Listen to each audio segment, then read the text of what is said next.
To our Enco 150 homework reverse engineering project with Christina working the camera and Ozzie narrating. Today we'll be taking apart a Scentsy candle.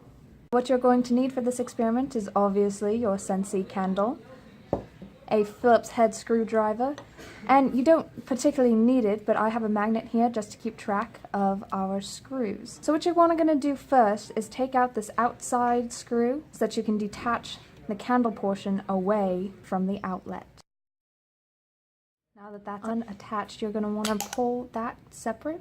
Now you see we have the candle, and you're going to want to remove the light bulb too, just so that you don't have anything breakable still attached to your outlet. Next, we see here that we have a center screw, and we're just going to remove that so that we can get a look inside about what the outlet looks like.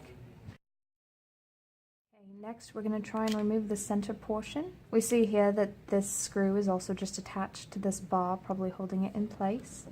We'll go ahead and remove that as well, just to be sure. We see that this is completely taken apart.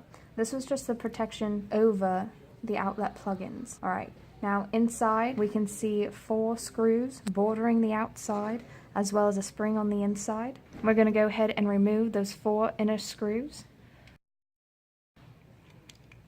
so that we can take a look on the inside.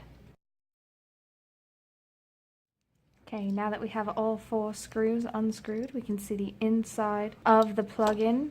Now we're going to try and split this down the side. So what we're going to first do is remove the rubber portion protecting the bottom. Now we're going to pop off this top portion, as you can see there. And now, following the seam, we're going to split down the center to get a look inside.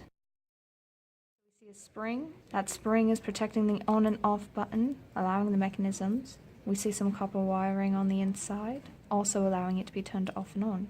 Now we're just going to put it all back together again, lining the spring up with the knob inside and returning the fobs to their place. Back together. We'll replace the plastic on, following the lines guided here, slips right back on, and replacing the rubber.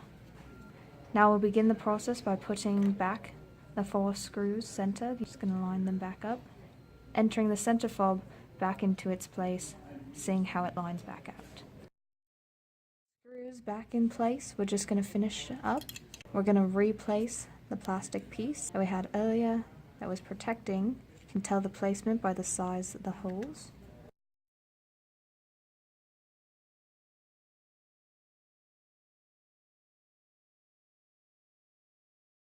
Alrighty, everything back in place. Now, if it's worked properly, then we should be able to go ahead and turn it back on.